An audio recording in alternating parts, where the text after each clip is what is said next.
Hey, good evening, ladies and gentlemen. I hope you guys are having a wonderful Wednesday night. We are back here once again, Wednesday night, 8 p.m. Central Standard Time. And we'll be joined here tonight with Senator Patrick Testin. But before we get started, I wanted to give you guys a highlight of some of the other shows we have coming up here.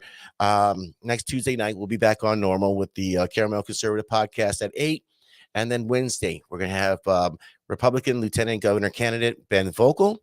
He'll be on as a guest next Wednesday. And then May 4th, we're going to be bringing on Lancaster Mayor David Burnham. He's also running for the Republican Lieutenant Governor slot here. So we're going to be bringing on more guests, having more conversations. And as I told you guys before, the point of having these conversations here is not to do a hit piece, is not to attack, it's not to be ultra confrontational with anybody.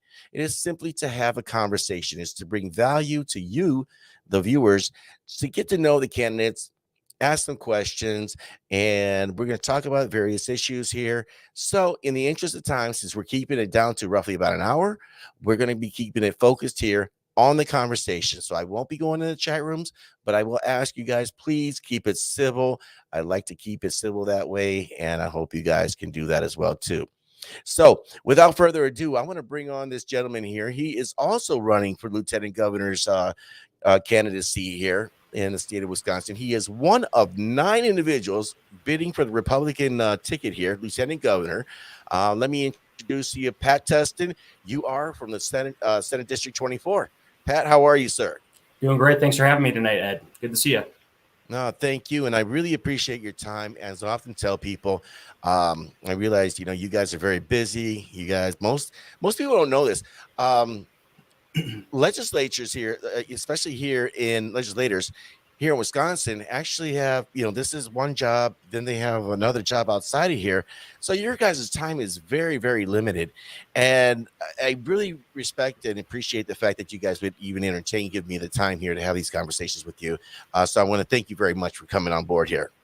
Well, happy to, and appreciate the opportunity to come on your platform and to your viewers to share a little bit about my background and how I got to where I am and where I'd like to go and take the state in a positive direction, because there is no question these last 3 years under Tony Evers' leadership, it has just been an abysmal failure after another. And I think we've got a really great opportunity right here in November of this year to go back on the offensive and enact conservative reforms just like we did back in 2011 when Republicans had a clean sweep across all of our statewide offices, got back control of the majorities.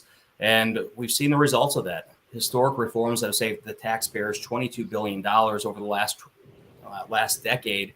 And we saw it again, last Tuesday in local races. When conservatives go on the offensive, we win.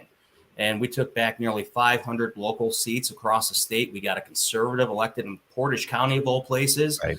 And so I think we've got that same opportunity this November. Just get back on the offensive, highlight how Tony has failed, and let's get the state moving. Well, I think that is a testament to everybody involved, from the grassroots on up to a lot of the new, people that have gotten involved into the county parties, to the moms and dads that have gotten involved in the school boards, the county boards, where traditionally they may not have done so in the past. And, when we look at what happened, 2 Tuesdays ago, the momentum this is something we should be able to ride into the general election. And in doing that, I think, though, there needs to be a clear understanding of, what people do in office. Like, for example, yourself, you're president pro tem of the Senate. If you'd be so kind, you kind of break that down a little bit, your position as a senator and how you got to be senator. Because you ran again in 2020. That was your second time, running the first time in 2016. Kind of give us a background of who you are, sir. I appreciate that. So I got my start in politics early on, back in 2008 when I was a junior at UWSP. I grew up in Marinette, which is right on the border with the Upper Peninsula of Michigan. And I had the chance to go to school here in Stevens Point, fell in love with the area. And I always followed politics. I was never actively involved. And as you can imagine, back in 2008, as a conservative on a college campus during hope and change and Obama mania, I often felt like a man on an island. And so I don't know what it was. One day I was compelled to go into our local campaign office here in Portage County. I walked in the door, having never done any campaign activity before in my entire life. And I just said, how can I help? And they said, all right, you can either make phone calls, go knock doors. This is what we have for you. And start off at the very ground level. And even though obviously we didn't win that campaign, Barack Obama won, I woke up the next day probably a little hazy because what was supposed to be a victory night party turned into a woe is me party. And I went back to my apartment and had, let's just say a number of beverages. Well, you know what they say, right? In good times, people drink. In bad times, people drink more. And that's, I was with you on that one. But I woke up the next morning. I told myself, you know what? I'm not going to be down in the dumps. I'm going to get more involved. And then things just kind of snowballed from there. I got involved with the college Republicans, got involved with my local county party. And then in 2009, at my very first state convention, met this guy named Sean Duffy, who I'd never heard of, and then had the opportunity to work on his first campaign. And after I graduated, worked on a number of campaigns where I eventually met my wife, who was working on a recall campaign down in the La Crosse area for a state senator who was being recalled for his vote for Act 10. And I was actually working for a Republican candidate. We were trying to recall one of the Democrats that fled the state of Wisconsin to avoid a vote on Act 10. And so they lost their race. And for the last week of our race, came up to help us out. And well, we lost our race too. But out of 2 losses, I got a future wife out of the deal. And so I guess it worked out in the end. From there, transitioned into a career in sales, did a couple of years doing furniture sales for a retail store in Plover. And then just like you, Ed, work for a wine distribution company called M. Shiraz, which I still do part-time. And in 2012, ran for a state assembly seat I had no business running for. It was a heavily Democrat seat, but I figured, what the heck, what do I have to lose? And well, I put out my best effort and I got my butt kicked. I lost by, I think it was 21 points. And so after that, became a county chair for the Portage County GOP. And then in 2016, ran for the 24th Senate District. And when I first ran, everyone said, you're never going to win. It's a Democrat district. They don't know what a Republican looks like, let alone sounds like. And so I decided, you know what? I've lost before. No big deal. If I lose again, I'll still wake up the next day. The sun will rise in the east, set in the west. Life will go on. But for months, we went door to door, and it wasn't necessarily, hey, you should vote for him, I'm the better candidate. It was, what's working in Madison? What's not? What can we do better or differently?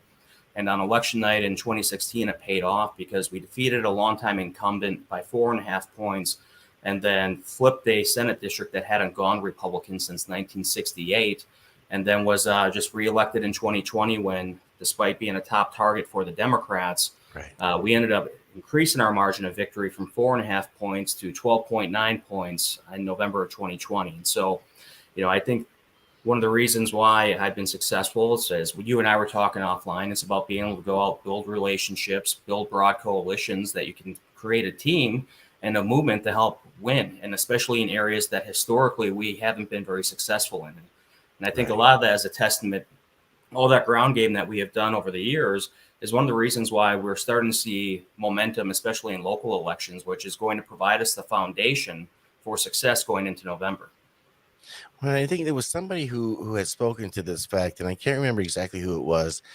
There was a county chair meeting in Plover about a month and a half, 2 months ago. And their thought process was to work from the ground up, not so much, focus on the governor's race and have it trickle down, but really get it at, from the grassroots area, from the school boards, county boards, village boards, and move on to your state assembly, your state senators, your congressmen, your senators, and just really kind of build that base and make it stronger going into this election here. And I think that's a great point. I mean, it's one thing if people want to parachute in and say, you know what, I'm running for this, I want to do this. Great, you've got every right to do that.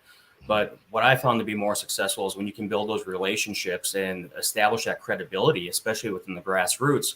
And that is one thing where I think historically as conservatives, we have really dropped the ball up until recently. We always show up for the big races, president, U.S. Senate, Congress, governor. And win or lose, we accept the results, we go home and go on about our daily lives.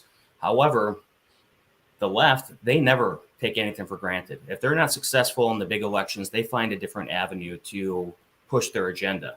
And so for decades now, when they haven't been successful in the big races, they found a different outlet, whether it's school boards, county boards, you name it, city councils. And so we've really been playing behind the 8 ball for a long time until recently, which it's been so great to see. And I think one of the silver linings that has come out of everything that's transpired over the last 2 years with shutdowns and kids not being able to be in the classroom is that people finally have woken up to the fact that if we allow government to go unchecked, even at the most local level, it has the potential to run roughshod over our lives. So that's why I'm so encouraged when we had so many great candidates and conservatives across the state who stepped up, put their name on the ballot, went out, worked their tails off. Many won, some did not. And so for anyone who put their name on the ballot, one, thank you, because it is not an easy thing to do. And two, if you weren't successful, stick at it. I lost my first race pretty badly and stayed involved, stayed in the fight, and came back stronger because of it. And so I would just encourage anyone, if this is something that you are passionate about, continue to be involved and get active, and hopefully next time around you'll be successful. Well, you take a look at one of the races that we lost, recently, and that was the Milwaukee mayor's race. I'm just floored. Well, I shouldn't say I'm floored. It doesn't surprise me. It is Milwaukee. Cavalier Johnson ended up winning his mayoral bid. Bob Donovan, I thought was, my eyes, it's like it was kind of a no-brainer considering everything that's happened, over the years there in Milwaukee. But even Bob Donovan, I mean, the news was broken today that he's looking at running for, I think, the 84th Assembly District. It hasn't been confirmed just yet, but Justin McBride from Wisconsin right now had just recently talked about that with Brian Schimming in the afternoon there in the Milwaukee area. So, to see him going, you lose one race, but you know what? There might be another door that opens up and gives you the opportunity to advocate for people. Well, and that's just it. If one door closes, another door opens. And so, if people have a passion and they have a strong conviction that they want to give back and be a public servant, it is such a great job. I mean, that's one of the things I enjoy most about being in the state legislature and serving the people of the 24th Senate District is because you never know what issue is going to walk through your door on a given day. I mean, I currently serve as the health committee chair, and going into the legislature, I didn't have any experience in healthcare unless you count selling wine as a healthcare professional, which I think you could probably make the case here or there that I might qualify. Liquid therapy. Liquid therapy. But in my first legislative session in the budget, we worked on some healthcare issues, and it sparked an interest I never knew I had. And so, my second session, when the opportunity came up for the health committee chair, I lobbied pretty heavily for it. And, you'll learn a lot. I'm still scratching the surface on a lot of this stuff. And, that's what's the other great thing about this job is that we kind of get to be the jacks of all trades, master of none. We get to know just enough to be a little dangerous. But, it's great to work on different issues and, more importantly, help constituents if they're dealing with issues at the state level to try and help navigate them through that process, because our bureaucracy, it is massive here in the state. I never knew how many layers to that stinky onion there were. But again, we've got an opportunity if we can get a conservative elected governor to make some significant changes to state government so it's actually responsive to the taxpayers it serves. Well, and it's interesting that you're on the you're the chair of the health committee, and obviously that's a hot button topic. I've often joked about this because as I've watched the election cycle go through over the last year, I feel like a topic comes up, and that's the topic du jour of the day. So first it's CRT, then it's mask mandates, then it's this issue, then it's that issue. But the big issue overall over the past couple of years has really centered around health. It has been mask mandates. It's been COVID, mandates. I got to be careful. I got to be careful so I don't want to get a strike on YouTube. But at the same point, the vax mandates, that was obviously a big issue of contention over these last several months. And I know you've authored a couple of bills, if I recall correctly, one regarding parental choice in wearing masks in schools. And I think you either wrote or was part of it was a bill regarding restricting employer vaccine mandates. Is that correct? Yeah, I believe I sponsored both of those, or co-sponsored both of those bills. I wasn't the lead author on those, but from my standpoint, this is one of the concerns that I have of gross government overreach. I mean, I remember with the day that Governor Evers announced that he was going to do a statewide mask mandate at the end of July. I, along with a number of my colleagues in the Senate Republican caucus, we were out of the gate saying, absolutely not. This needs to get shut down. And the Senate was ready to come back. The Assembly was in a little bit of a different place. And because we were outside of our time window, because we were no longer in session, the only way we could come back is through an extraordinary session vote that down. And so unfortunately, we had to wait until early January 2021 to finally shoot that down. But this is the problem that I've seen for the last 2 years is that, early on when the initial shutdown order came down, I think by and large, a lot of people went along with it because we didn't know exactly what we were dealing with. Right. And so we were all told we got to do our part, stay home for 2 weeks to stop the curve or slow the curve. Well, there was no curve. And then you saw the governor continually issue illegal mandates that, we challenged him in court. It took some time, but thankfully the Supreme Court got it right and struck it down and opened the state back up. Because when you and I were talking earlier, we can talk about case counts. We can talk about those that we have lost, and we have certainly lost individuals to COVID.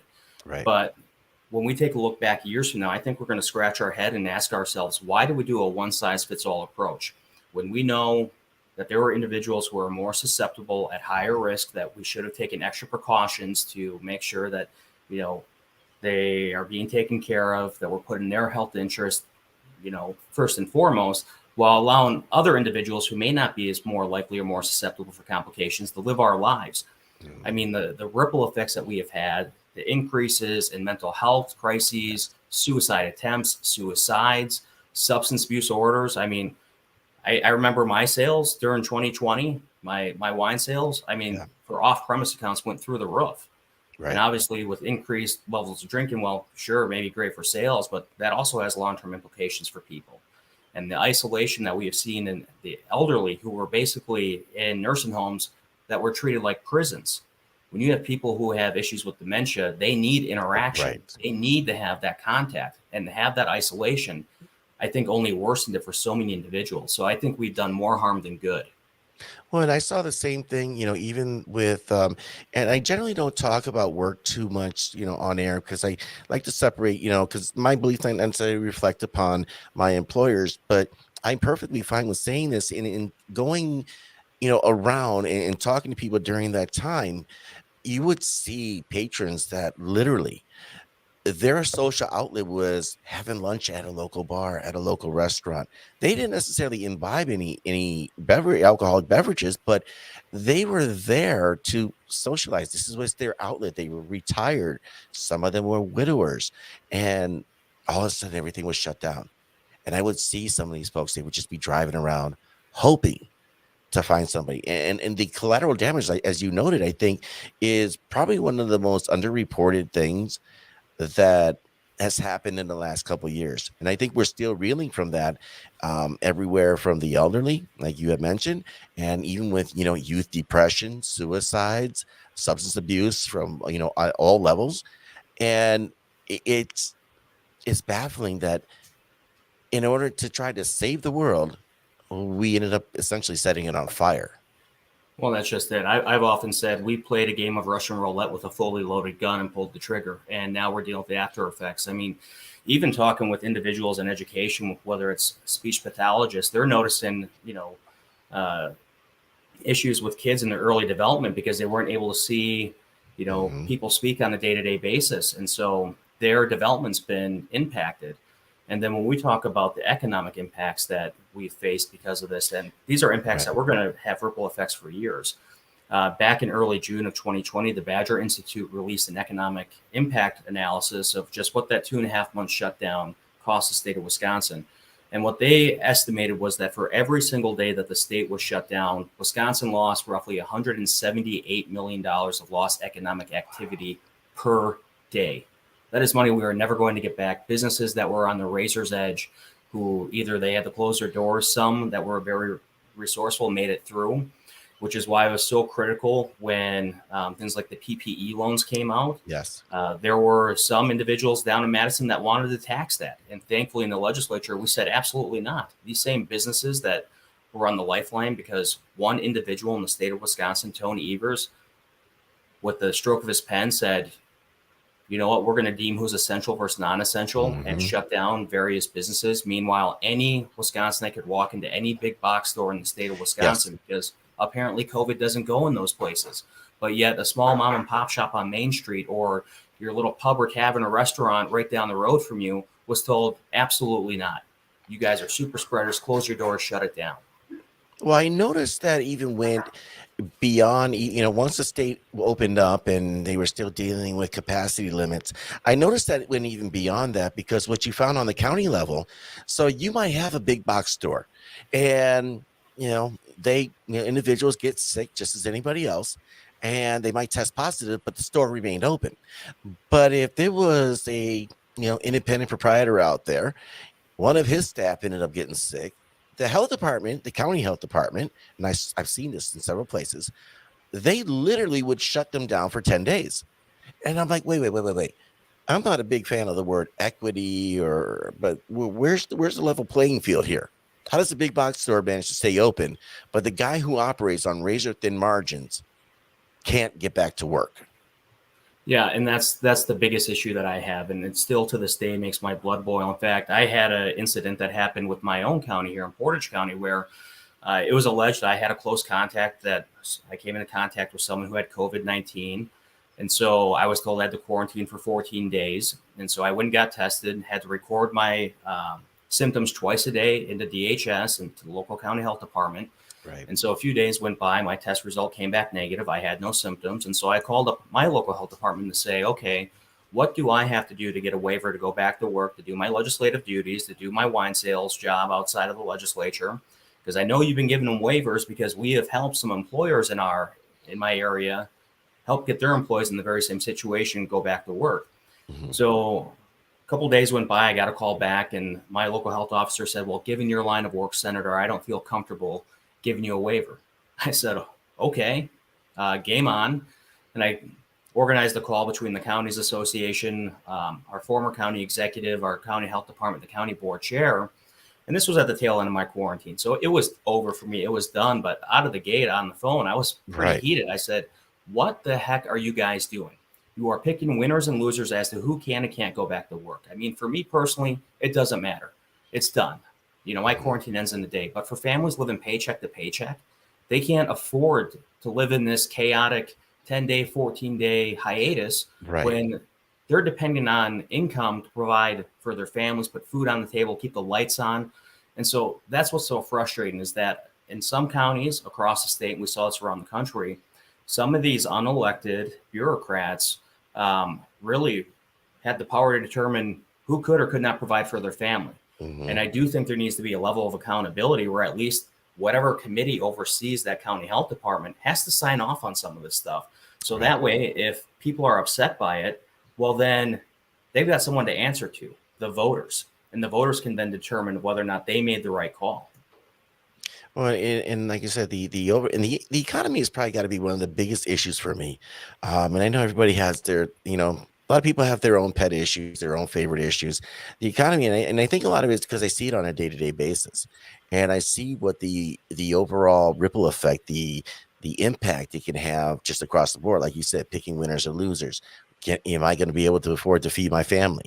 I mean, and even today we're dealing with out of control inflation, and I mark my words, hyperinflation is coming if it's not already here. But one of the things that I'm kind of heartened by is the fact that we have individuals that are coming out to run for these offices, especially these executive offices. As I mentioned at the beginning of the show, you're running for lieutenant governor, and there's 9 of you out there. And I've had a chance to listen to almost everybody, and you guys all come with a lot of different ideas, a lot of different suggestions. And one of the things I often ask people, when we look at this, is like, man, why would you put yourself out there given the turmoil and the lack of trust in government, especially over the past couple of years? And so I guess to that end, what's kind of your motivations for wanting to get into this particular race? Well, one of the primary reasons why I entered the race for lieutenant governor is I want to do whatever I can to help our nominee get them across the finish line, because I am sick and tired of playing defense in the state legislature. I don't think people realize just how much we have blocked that. If Tony Evers had his way, this state would be on a pathway to look like California or New York or Illinois. And I don't think anyone that's watching wants Wisconsin to go down that path. Right. So while we've been able to block a lot of bad things from happening and stop Governor Evers from going back to the days of billion-dollar deficits, billion-dollar tax hikes, and just undoing all the reforms that many of us have worked for the better part of the last 10 to 12 years. Mm-hmm. And despite us being able to block a lot of bad stuff from happening, far too many people are suffering from the gross incompetence, like we just talked about, the economic impacts of shutting down our economy. The fact that we have seen our test scores plummet in K-12 education because it turns out when kids aren't able to actually be in front of a teacher to get that in-person instruction, they struggle. On top of that, we've got an administration that patted themselves on the back as Wisconsinites were waiting upwards of 33 plus weeks to receive their unemployment benefits. The Evers administration said they were doing a great job, even though they had to wait forever. And when an audit was conducted, that during that 2.5 month shutdown, the DWD Unemployment Insurance Department received roughly 38 million phone calls in that time frame. 38 million phone calls. Less than 1% of those phone calls got answered. But that's what passes as doing a good job in Tony Evers, Wisconsin. And probably the most egregious of all that we have seen is, with crime on the rise all across the state of Wisconsin, our governor has used his right to remain silent because we have a governor that's more beholden to the radical woke left than stand with the brave men and women who protect our communities every single day with no guarantee of a tomorrow. Well, I'm glad you brought that up because obviously there's a lot of stories out there. We had the incident down in Kenosha with Jacob Blake and his encounter with law enforcement. Then, of course, that escalated to the Kyle Rittenhouse shooting. And all that stemmed from, the Summer of Love, as they called it, with the George Floyd protest, which eventually moved to a riot, and in Seattle, then Portland, made its way over here, made its way into Milwaukee. And then I know in some areas in Wapaka, we had some of these, I think Wapaka was more of a protest than a riot, but you really didn't hear too much from, Governor Evers talking about, hey, we got to shut this down. As a matter of fact, during Kenosha, what was his response as far as the National Guard coming out there? Next to nil. Yep. It was too little, too late every single time. In fact, I can remember after the first round of riots in Madison and Milwaukee in response to George Floyd, the governor had put out a package of so-called police reform bills. There was about 13 bills. One of those was actually a decent bill. He borrowed an idea from me that would provide more transparency in the hiring process for law enforcement officers. So I think he saw that as an opportunity, like, oh, look, I could probably work with Senator Testin on these bills. And so he called me up and said, well, Senator, do you think we can work together on these bills? And I said, Governor, absolutely not. I'm not going to entertain any conversation with you about law enforcement reform until you restore law and order in the state of Wisconsin. Who told the officers to stand down and not go out and get some of these individuals that were identified as kind of the ringleaders for the riots in Madison? Why hasn't there been an investigation on who firebombed the county and city municipal building in downtown Madison where juvenile offenders are housed? I mean, as literally businesses that were being vandalized, the Colonel Haig statue ripped off its pedestal, Lady Ford ripped off her pedestal. Yeah. And so we ended up going down the entire list of bills and as to why they were dangerous for law enforcement. I said, the governor wants to get rid of no-knock search warrants. I'm like, I hope you're prepared to make a lot of calls to the loved ones of dead law enforcement officers. You want to ban chokeholds in the state of Wisconsin. It's not even done in any training academy here in the state. You want to mandate that you de-escalate. Law enforcement has to de-escalate when they show up on scene. I just laughed. I said, Governor, have you ever even been on a ride along? Do you know what law enforcement does? Their whole job is to show up on scene and come to a peaceful resolution, collect the facts, and hopefully no one leaves hurt or no one has to get dragged to jail. Wanted to get rid of qualified immunity, which would have driven law enforcement out of the profession. And so by the end of the call, I finally just told the governor, I'd like, look, Governor, with all due respect, I'm going to tell you exactly what some of my law enforcement officials have told me about you and your administration is that they are flat out disgusted with you, that you have thrown them under the bus, that you don't have their backs. And quite frankly, they're sick of it. And we've had far too much of that, whether it's Tony Evers, Mandela Barnes, or Josh Call.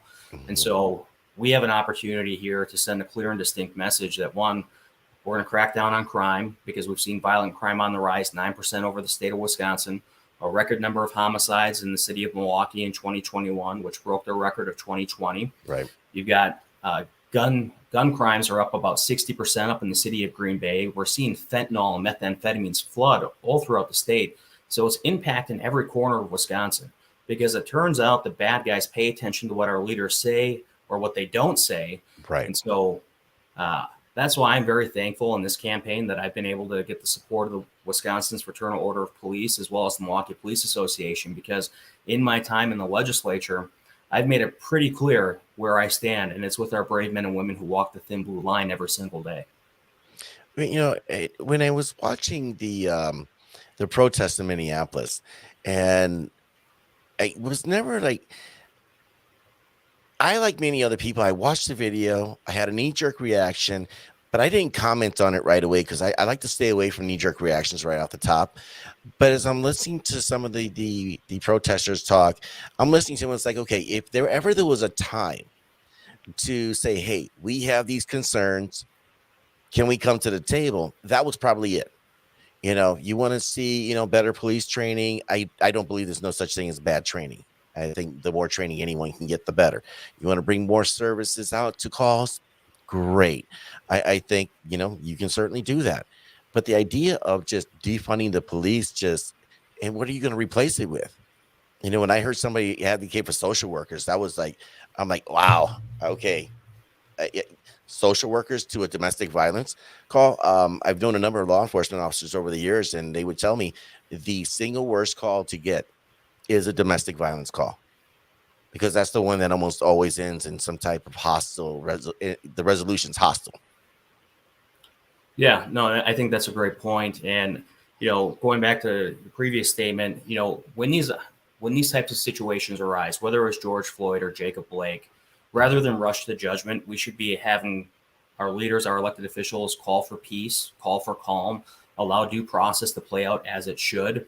I mean, Wisconsin's always been a national leader as it relates to law enforcement. We are one of the first state, if not one of the first states in the entire country, that when there's an officer involved, shooting involved, that we have an outside agency do the investigation. Yes. So there's no any look of impropriety or anything like that, like they're trying to cover for one of their own. And so we've kind of set the gold standard for law enforcement for the rest of the nation to follow. And so, unlike the instances of George Floyd, absolutely, that officer went through the process. Turns out he was guilty, and he's paying the price for his crimes. That's why it's so critical when you have individuals like Tony Evers who pop off and make inappropriate comments in the wake of these. That adds fuel to the fire. Right. And quite honestly, after the Jacob Blake incident, if he would have just stayed silent, or at least say, let's let the facts come out, then I think there's a strong case to be made that, the situation with Jacob Rittenhouse, where two men were killed, one was seriously injured, never would have occurred. We never would have seen millions of dollars in damage in the city of Kenosha, where literally homes and businesses were burned to the ground. Well, I remember looking, Brian Shinning was doing a tour of Madison, and he had video just the night after all the fires, all the riots, once everything kind of calmed down a bit during the day. And it was heartbreaking. I mean, these are buildings that was going to cost millions and millions of dollars to repair. And the insurance, for the most part, probably wasn't going to cover that. It was a horrible thing to see. And that was, again, a lot of lawlessness. And I have to wonder, too, at that point, considering all the lockdowns and everything that got agitated with all these instances that happened, was that just the perfect combination to set people off? Well, not only that, on top of that, you had, individuals such as the mayor of Madison who are going down and taking a look at the very same windows that had plywood boarded up and all the graffiti that was on them and calling them a great expression of civil disobedience. And I'm thinking, such an idiotic comment to make, because these are the very same small businesses that are family owned, that barely get by as it is, who just got out of a 2.5 month shutdown, where it's probably the most stressful times of their lives. And then to have them start to come back a little bit, where we have people out and about starting to go out and shop again, go out to bars and restaurants, and then they have bricks and Molotov cocktails thrown through your front window. And then they have the mayor of that very same city say, what a wonderful display that we have down here. It's shameful. And this just goes to show how far left the left has gone, to the point where they had that rubber band stretched so far that I think it's about to snap back. And I think we're seeing that already. We saw it in Virginia last November, when a state that went 10 points for Joe Biden just had a clean sweep of Republicans. We saw it last Tuesday, or 2 Tuesdays ago, on April 5th, when we got conservatives all across the state elected. So when we talk about trickle up elections, this is just that people realize, and just how far left and gone this new Democratic Party has taken them, that people are realizing, like, I don't want to be a part of that anymore. It's not for me. Well, so AOC, there's the alternative. Well, AOC said, we have to respect the diversity of protests, if you recall that. And it's funny how everybody echoed that right after that from the left. Um, but I think you're absolutely right. I mean, this is the opportunity. If we don't get at it, and many people have said this, if we don't take this opportunity now to look at it as the most important election of our lifetimes, and every election I would argue is the most important election of your lifetime. But we're suffering for what happened in 2020. We're suffering for what happened in 2018. And if we don't get this right, then you know what, we got 4 more years of the same. And the way I'm seeing it is like we can't afford to give Tony Evers, the reward of 4 more years, considering everything that has gone on in the last four. Um, but this does lead me to the next section here. And there's a lot of people, and I'm sure we've talked about this, and other people I've tried to address it with you as well. There's a lot of people that don't have confidence in the voting process. So I guess just kind of start on the most basic level. How did we build that back up? Well, first and foremost, I mean, we have to recognize that the Democrats, they caught us flat-footed in many regards in 2020. I mean, we were using conventional warfare. They were using something radically different. Right. And so in the wake of that, the fact that they were doing the vote in the park events, ballot harvesting, the fact that our own Wisconsin Elections Commission couldn't follow state statute. I've never known any agency that could take a look at the state law and basically say, you know what, that's a really nice recommendation, but it's not for us.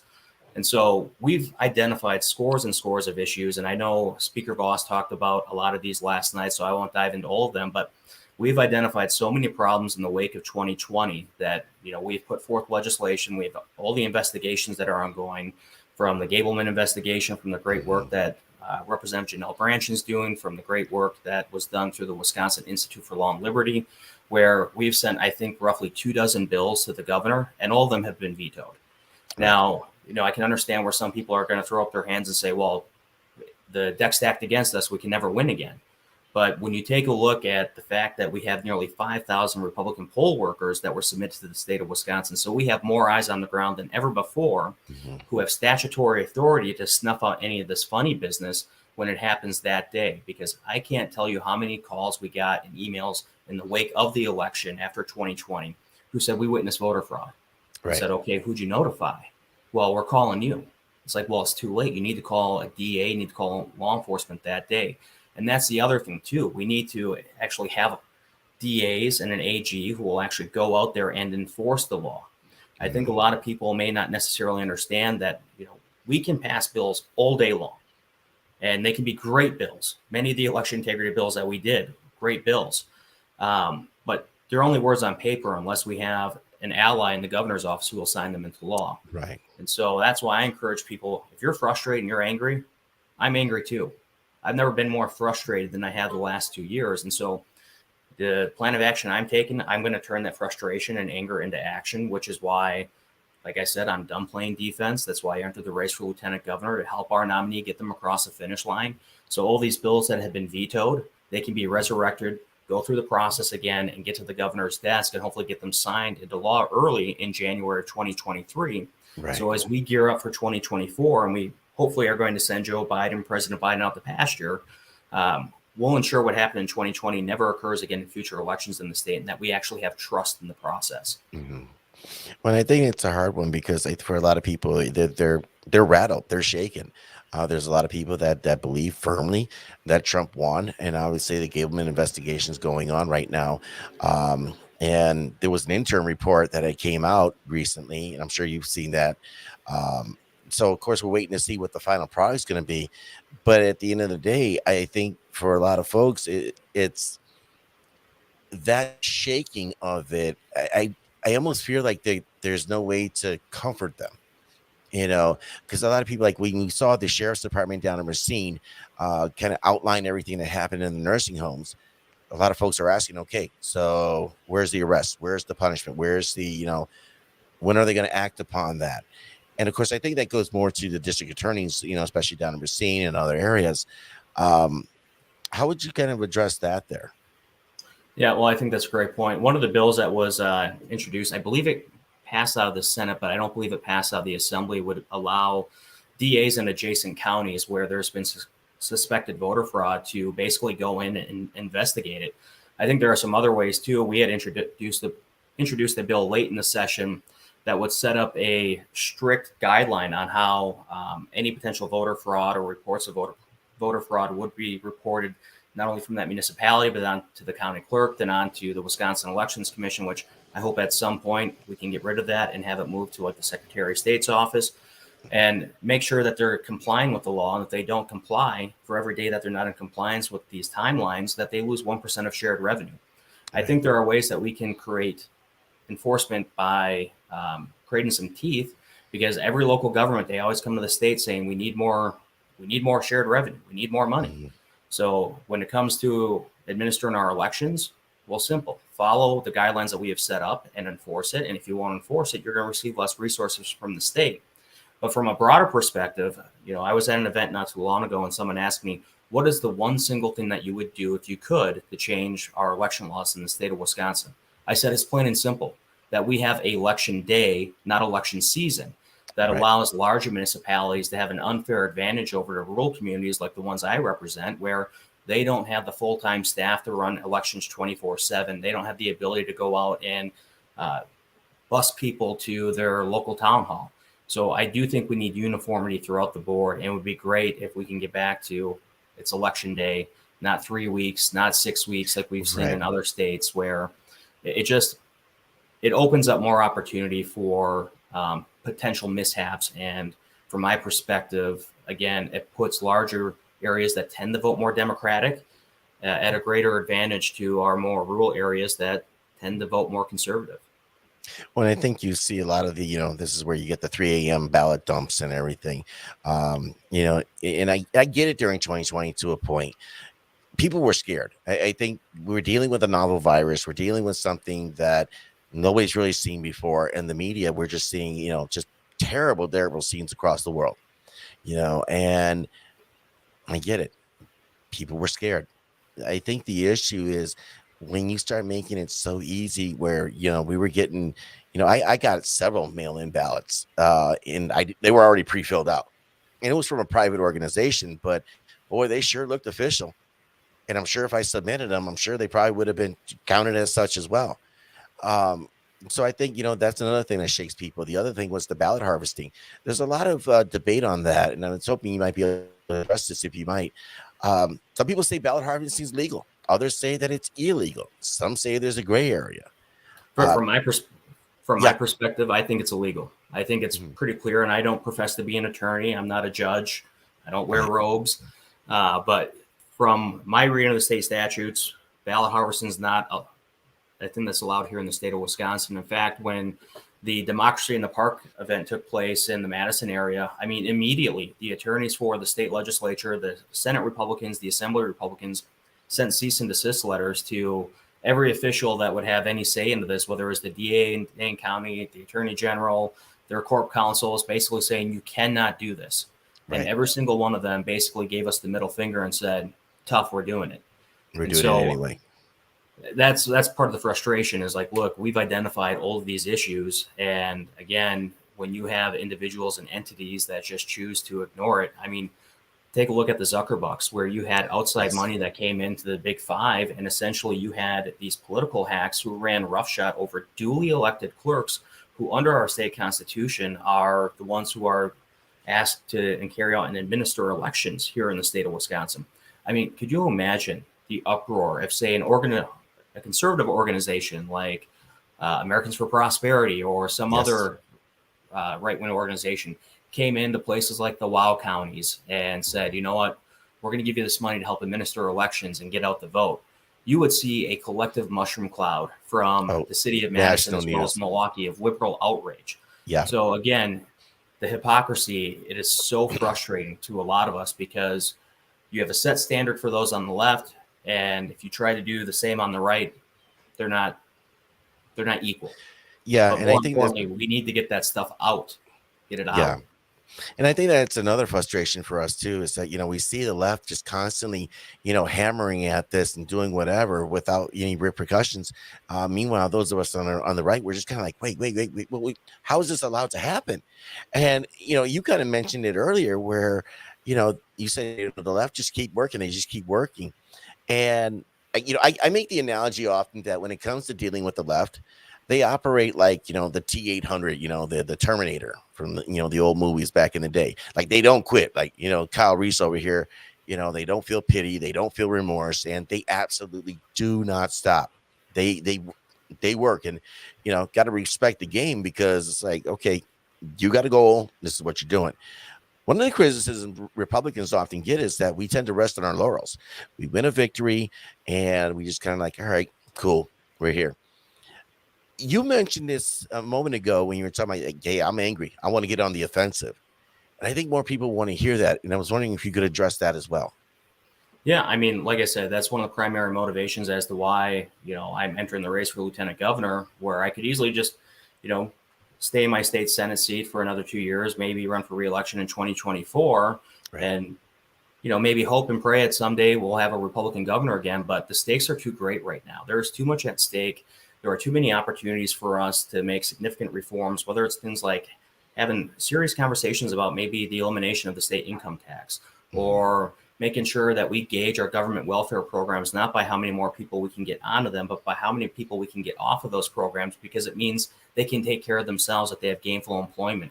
Breaking the narrative that you don't need a 4-year college degree to have a good career, that we promote the trades, youth apprenticeship programs, and go out and recruit a workforce from outside of the state. Because when I take a look to our neighbors to the west and to the south, they are proverbial dumpster fires of how they are governed and managed right now. And so we've got to go out and get them, because we're in direct competition with 49 other states. And I think we've got the best case to make. And so as it relates to individuals who are fired up, that's why I encourage you to join your local county party, get involved. I mean, it's one thing to preach to the choir, which is great. It's a good thing to do. But if we're not going out there and we're not actively engaging those individuals who may be in the middle, who may be not sure they want to vote Republican, or they're thinking about maybe voting a different way, we have to go out there and explain to them why our ideas, our policies are going to be more beneficial for themselves, for their family. It's going to put our communities in a much better position than what we have currently, that from the policies of the left that are coming down from DC, as well as from the Tony Evers administration, which is more government, more control, more taxes, more inflation, more open borders. And we have to drive that message home every single day. And that's why I've been crisscrossing the state of Wisconsin 7 days a week, going out there talking to individuals, because we are going to need a broad coalition to win here in the state of Wisconsin. Because rest assured, just like I knew in 2018, Governor Walker was facing some significant headwinds, just because Tony Evers is so miserable and such a terrible governor, it doesn't mean it's a slam dunk for us. He is going to be well funded. There's going to be millions and millions of dollars coming in from the left coast and the East Coast, as well as Illinois. They're going to flood money in here to try and influence this election, because the Democrats and the liberals know that Wisconsin is so pivotal as to how the rest of the country is going to go. And so once again, we are going to be the ground zero epicenter of American politics. And I think we've got a strong case to make that conservatism is on the ballot, and it is the right policy. It is the right philosophy to get this country back on the right track. Well, if you remember back in 2016, and I remember staying up all night as I'm watching the election unfold, there was a big deal when Wisconsin and Michigan and Minnesota went red. They called it the falling of the blue wall. And I feel like we've kind of really taken center stage of that. Wisconsin seems to be on the forefront for a lot of things. When you take a look at, where everybody's pouring in money, you're seeing it coming in from other states, other organizations, and they're pouring it into candidates here into this state, because they have to buy their way in. That's really what I see it at this point. And it's fascinating, because I think you're absolutely right that we actually have the opportunity right now to win this, and to literally, and I call it the second conservative renaissance. I consider the first to be, the Act 10 revolution and everything that came along with that. Because I think this is the time where, and I love it when I see people, well, they should have been pushing for constitutional carry back in the Walker years. Nobody was talking about constitutional carry back then. Only the avid gun collectors. We were happy to have CCW. So at this point, I think this is the opportunity to really strike while the iron's hot. Yeah, and I 100% agree with you. And I have a similar saying that I've been using. I think we're in the middle of a great conservative awakening where, again, people are finally realizing that for years they took things for granted. And then when things were starting to be taken away from them, that it was like, oh crap, what the heck's going on? Right. You're telling me some unelected official can walk into my business and shut me down for 2 weeks and I have no due process. I have no way to remedy that. When parents were finally seeing like, this is what my kids are learning in the classroom. Yeah. I mean, we just had an incident over in Eau Claire where a friend of mine, one of her kids, who is I believe a freshman in high school, brought home English homework, and it's all about gender identity, and that it's a concept that there are no just boys and girls. There's a whole spectrum. I mean, This is some of the lunacy that's been exposed, and I think it's great. Like platforms such as yours, Ed, are out there as the microphone to amplify this out to many people, because you're not going to find these types of stories on your nightly news. You're not going to see it on CNN or MSNBC. They just want to brush it under the rug. And so that's one area where I think what's been so great to see are so many individuals who are stepping up. They're exposing some of this crazy lunacy that's being pushed by the left. And not only are they exposing it, they're standing up and they're pushing back and saying, you know what, let's get back to the basics. When we've got our test scores are diminishing, instead of pushing things like CRT, how about we start pushing STEM, science, technology, education, mathematics, making sure that, we're giving students pathways and opportunities to get real hands-on experience, to push the trades, youth apprenticeship programs. So that way they can get an idea of what real work is and get a good career, that you don't necessarily need that 4-year college degree and take out tens of thousands of dollars of student loan debt and get a piece of paper that you're never going to get a return on your investment on. Right. No, and I think that it's an interesting thing that you bring up, because there's so much focus, CRT, SEL, whatever other acronym they're going to throw out there. And it's all about feelings and what do you feel like today? Are you a furry? Are you not a furry? Are you whatever? And it's like, can we focus on, I don't know, financial literacy? Like, how do I balance a checkbook? How do I cook for myself? Simple things like that, reading, writing, arithmetic. Can you actually comprehend, these 4 words? And it's an interesting thing they have at one of the high schools over here in Washera County. There was my stepson. He went when he was in high school at the time. He went through this trade program where it was in conjunction with Fox Valley Technical College, and there was a welding program there. And as a young man, he was getting college credit and high school credit at the same time. Everybody in that class, and once you pass it, it sets you up to kind of further your education if you want to do that, or you're ready to rock and go into the job field right away with a skill set. 100%. And going back to financial literacy, I wish I would have had a financial literacy when I was going through high school. I mean, I grew up in a very middle-class family, and when I was growing up, my parents struggled financially. And so that transitioned into my early life, because I remember when I was 18, 19, 20, I made some of the dumbest financial decisions that you could ever possibly imagine. And so I learned the hard way. And so, one of the things that I do since I've been in office, once a month, I go out and work a different job in my district for an entire day, just to show what different opportunities are out there and give me a better feel of how and what we do down in Madison impacts people both directly and indirectly back home. And so last December, I was at Simplicity Credit Union. They have a branch in Stevens Point High School. And so I got the opportunity to go into some of the financial literacy courses that juniors and seniors have the chance to take, and basically tell them my story. Like, look, you should be thankful that you have a class like this, because when I was your age, I made as many dumb decisions as you could possibly imagine. Mm-hmm. And so it put me in a pretty big hole early on that I've been able to crawl out of. But you could save yourself a lot of headache and heartache if you take to heart what you're learning in this classroom right now, because it's not only going to help you in the long run, but there have been so many studies that show that the more a consumer can be educated, the better decisions that they're going to make in the long run. Right. And so these are the types of things that we should be having conversations about, not all this other nonsense that doesn't have any real impact in someone's future success in daily lives. But let's put ourselves in the position to make Wisconsin a great place to live, work, and raise a family, by getting back to the basics and by empowering students to reach their full potential rather than lowering the bar, get out all the extra noise, and more importantly, put parents in the driver's seat of their kids' success. Mm-hmm. And I don't think there's anybody of any common sense that would disagree with that, because we like to stay away from that idea, that the left are trying to perpetuate the idea that your kids don't belong to you. They belong to all of us. And it's like, no, I didn't ask for your help. It's quite all right, guy, but thank you. Second to the last topic here, as we're closing on into an hour. So running as lieutenant governor, which is a big deal because you're God, I hate to say this phrase but you always hear with the vice president, but the lieutenant governor, the vice president, you're one heartbeat away from the main office. And you can see my reluctance in saying that because we don't wish ill on anybody. But what exactly is the role of the lieutenant governor? Because I've heard many people say different things, what they advocate for, what they stand for. But in reality, for yourself, what is the role of the lieutenant governor?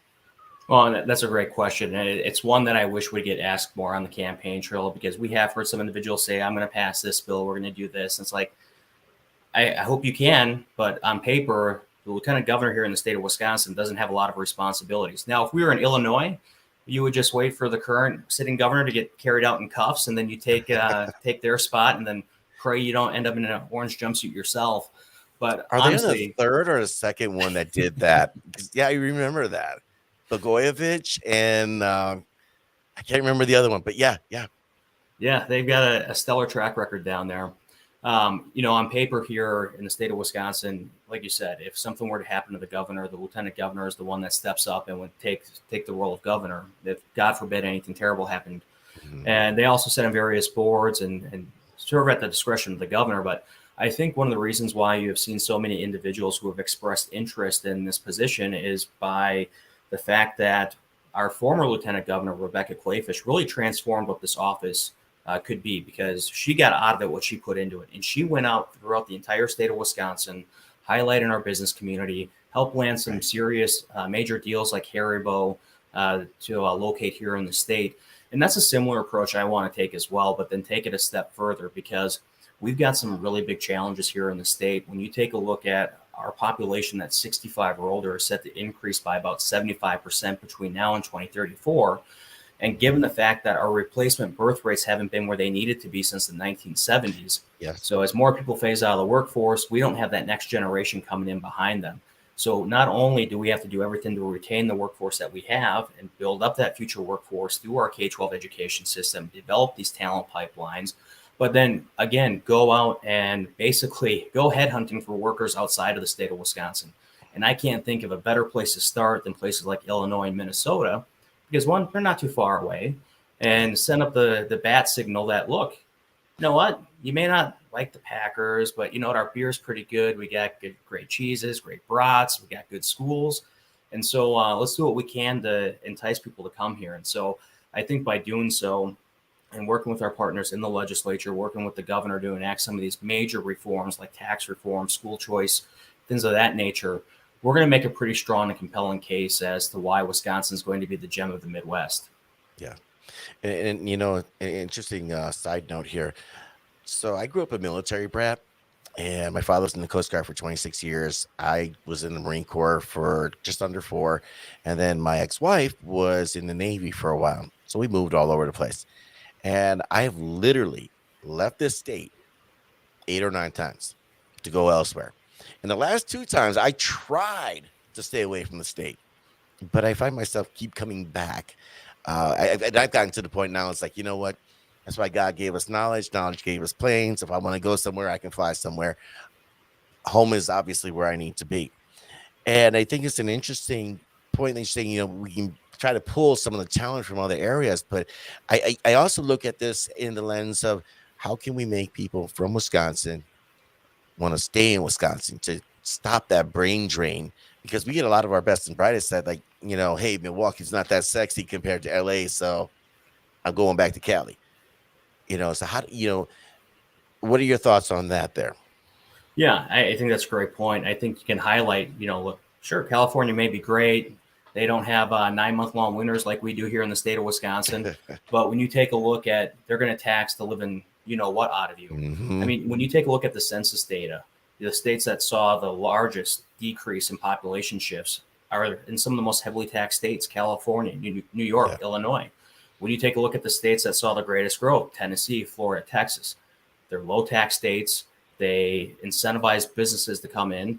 And so I often joke, it's like, it's great when people move from places like California into Texas and Tennessee.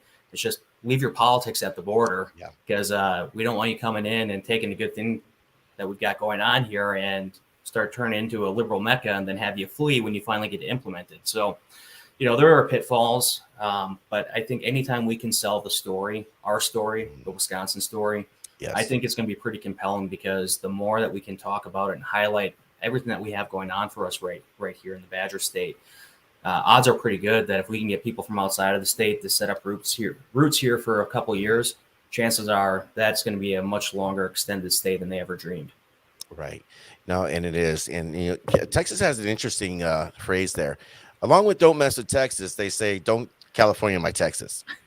So, and I like to make the analogy too. It's like, when I moved up here, yep, we do have Milwaukee transplants up here, but there's a saying. It's, when in Rome, I'm a Roman.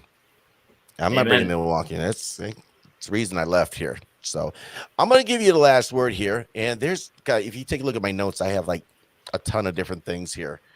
But no, that was a good visual. But I mean, we could probably go on hours with these conversations, because there's so much that I would love to get into, the cutting taxes and everything else. But I want to try to keep it to an hour. But I want to also let you get, as I tell people, here's my elevator pitch. I want to let every candidate give you the last word. Talk to us. You're running for lieutenant governor, and I'm gonna let you have at it. I'm gonna give you the full screen on that. All right. Well, I really appreciate it, Ed, for the opportunity to come before, and for all those who are out there watching this online. Again, thank you for taking time out of your schedule. So, as mentioned, I'm State Senator Patrick Testin, candidate for lieutenant governor. And like I said, one of the primary reasons why I entered this race is because I think as conservatives, we should not be content just to play defense, because you will never win a game unless you're scoring points. And it's our time to get back in the driver's seat and start moving the ball down the field. And, there's a lot of us who are running for lieutenant governor. And what I will tell all of you out there who are watching, what I've been saying on the stump everywhere I go, they are all good people. And you're not going to hear me say one negative thing about them, because I think one of the biggest issues that we have had as conservatives is that we spend too much time tearing each other apart, and that doesn't help anyone out. All that does is help out the other side, which I don't know a lot of people on here are eager to go out and elect liberals or Democrats this November. I'm certainly not, but I'm certainly, I've been tested. I ran 2 races. My first one in 2016, I was told I could never win. And despite being a top target in 2020, I knew when I first got elected, there were going to be days I felt like an ant under a magnifying glass, but I would always take the right vote, go back home, explain why I took the vote that I did. And I think that helped insulate us and helped us build our margin of victory from 2016 to 2020. And we have to take that same approach as we go statewide, because it is going to take a broad coalition to defeat Tony Evers.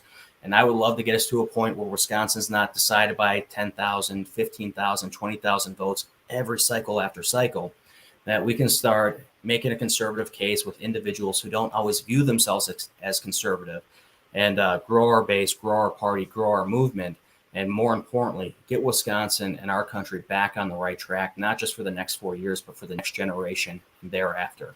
So I appreciate everyone's time. If you want to learn more about me, go to patricktestin.com. I would be doing an ill service if I didn't say you can also help us out to get on the ballot if you like what you heard. We have to go out and collect between 2,000 and 4,000 signatures. So if you're interested, go on my website, download the sheet, fill it out, send it back, and every signature is one step closer to defeating Tony Evers this November. And so appreciate the time, and I'll turn it back to you, Ed. Thank you very much, Senator. And I got to apologize to you, because normally I have a ticker down at the bottom and I have people's, website and everything. And I kind of screwed that one up today. So I got to apologize to you for that one. That's my bad. I think I'll have to come back then. Yes, I was going to invite you anytime. Like when I have any other guests, I want to invite you back anytime you guys want to come back on. I do appreciate that. And I really appreciate your guys' time, because like I said, I know you guys are busy. You're on this campaign trail. I've seen what you guys have done on a weekend, 700, 800, 900 miles. You got into an accident, didn't you, recently? Yeah. Kind of went deer hunting? Yeah, pretty much. Matt Kiston, who is a UW-Madison student who's been helping us out on the weekends and driving me around so I can be on the phone. This is how you know there's irony in life, because earlier in the day, I had gone to Warren's, got the Whitetail of Wisconsin's Legislator of the Year award, and then we went up to an event in Barron County. And on our way back, I think the deer got wind that I was the Legislator of the Year award, and so one sacrificed themselves in front of the car and totaled it. But thankfully, we were all okay. The deer was not, but the deer's trying to stake his claim. I get it. we're still standing. And you're talking Lawrence's in Wild Rose? What was that? Was that Lawrence's in Wild Rose? No, Warren's. Oh, Warren's. Okay. Okay. Misheard that. I thought it was talking to another. There's an awesome gas station up there. And the gentleman that owns it, he's got a phenomenal array of firearms, ammunition, bow, fishing gear. It's a hidden gem here in Waushara County, and I'm a big proponent of it. I love the people that work there. They're just awesome people. So, but again, Senator, I want to really appreciate your time. Thank you very much, and good luck in your campaign, sir. I appreciate it, and thank you. All right. Thank you. All right, ladies and gentlemen, I hope this, as always, I hope these conversations bring value to you. Like you said, when we have these conversations, we want to have these conversations in the most civil manner possible. And for some folks, I know it doesn't appeal to you. You guys kind of want blood, but I'm going to tell you right now, it's not Thunderdome. It's not what we're doing. But we want to have a conversation because, as I told you guys before, a lot of people don't get news from television anymore. A lot of folks cut the cord. So where do they go? They go online. They don't go to the radio. Most people don't have the opportunity to listen to talk radio for the most part. Maybe they listen to Levin, Hannity, but not too many people get the chance to listen to your AM talk radio for the most part. And of course, the newspapers, well, that's a dead tree. Where do people get their information from? Generally, they tend to get it online, or they read the headlines and nothing more. But what people do, they watch video. And that's what I'm hoping to bring to you guys with each and every one of these broadcasts. I hope you guys appreciate it. Do me a favor, smash the like button, subscribe, share, and I will see you guys next Tuesday night when we do the Caramel Conservative podcast. Next Wednesday will be Ben Vocal, 8 o'clock. And I'm probably going to do another broadcast this weekend. Might do AMA, Ask Me Anything. We'll see how that goes. But good night. God bless you. God bless the state of Wisconsin. God bless the USA. I'm out.